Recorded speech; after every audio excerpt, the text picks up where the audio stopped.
We'll have to call Loon the oldest. It's Cinco next to it. Wow, slippery.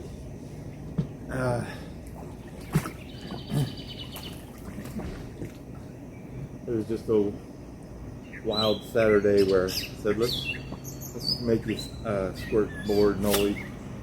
And we went and bought a sheet of 3/4 inch plywood.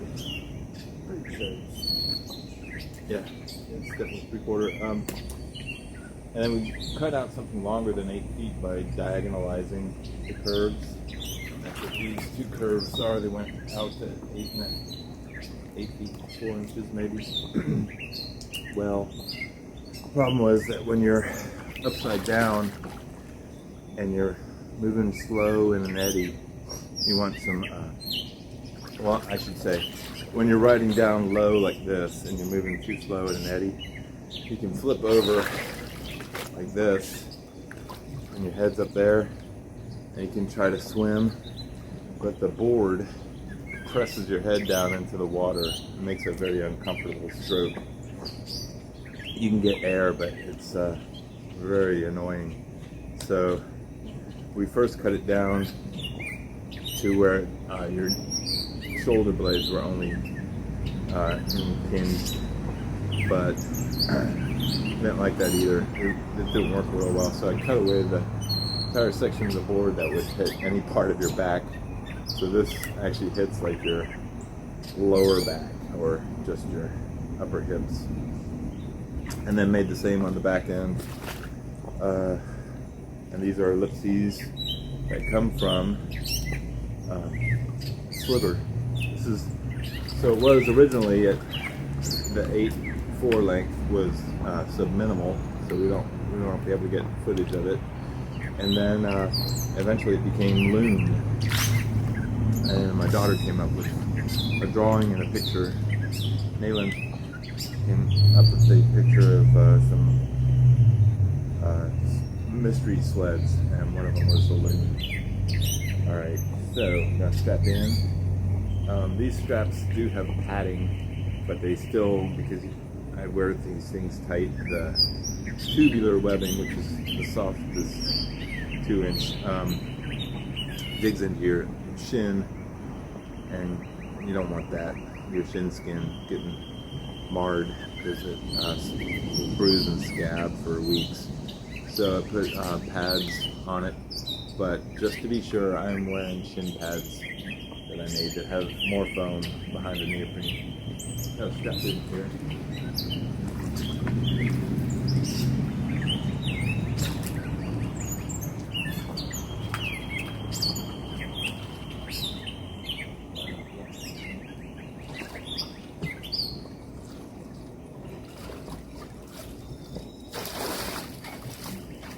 And you'll see that this whole generation, actually, these boards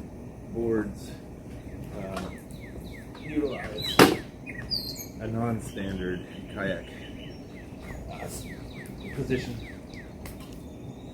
commonly called cross-legged. And the idea with that originally started with subminimal,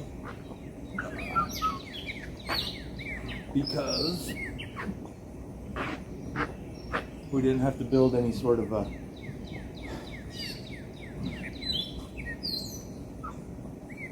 interesting leg deck.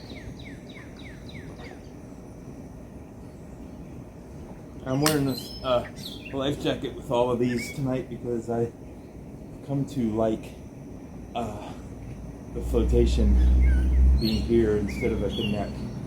Like I mentioned in one of the first pool sessions, that I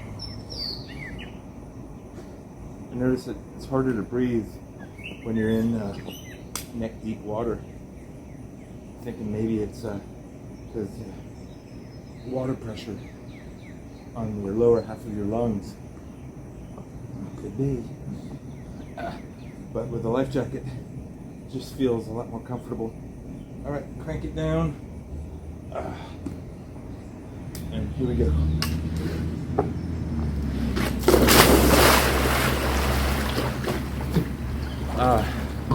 So, although cross-legged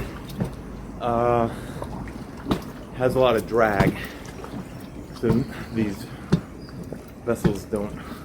In a pool, they might look like they're fine, but it's really hard to get up an eddy, even with a slight upstream current.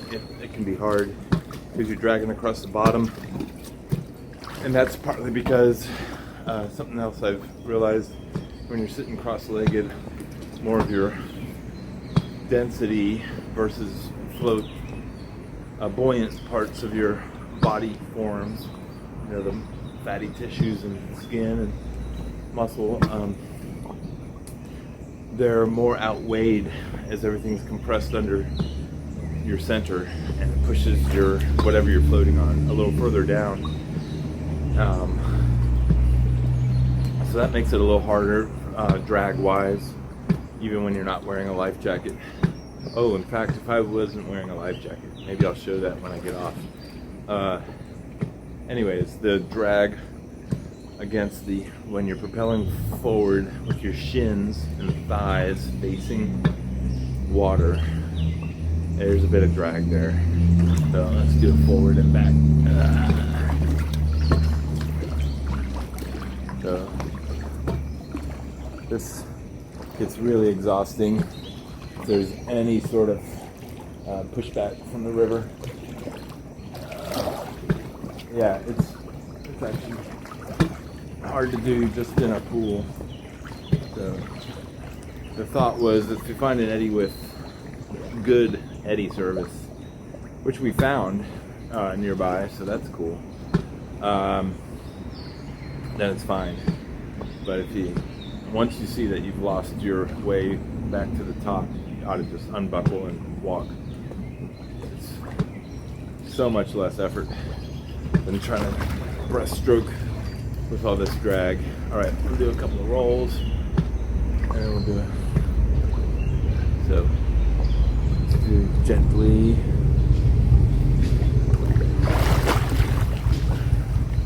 And you don't. Oh. There's your little scoop to a comma shape. The other side. Wind up. Skull on each side. So this is actually not too bad in a really safe eddy line and safe eddy. It's kind of fun, but there's no downward pressure on the deck because there's very little deck. Any downward pressure would be on your thighs as much as anything. I made the tips like that to suggest tool area, but more as like a remnant, an evolutionary remnant. Okay, let's take the life jacket off and see how deep we get.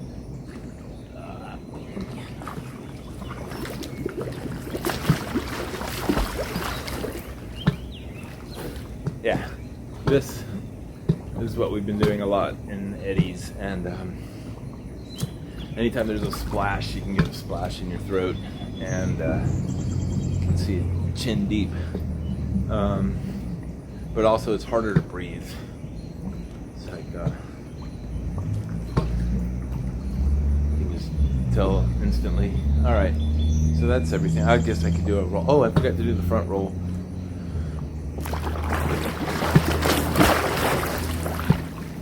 And that was the really cool thing about Loon, is making it so easy to do that underwater that hopefully as you're twirling through a vortex, you can just let it rip and go in any direction. You're not confined to the long axis, even though it's a short axis. You can utilize this axis just as easily, and that's pretty nifty. We've done a little bit of tumbling on our local eddy line, but the river's so dark there that it's hard to for anyone to know that you did anything, and it's also kind of hard to know what's happening with yourself when it's happening.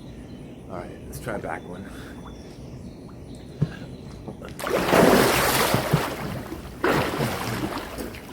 So yeah, they gotta give Loon props for that. And then the quick dismount, gotta show that, boing, boing. All right, Loon.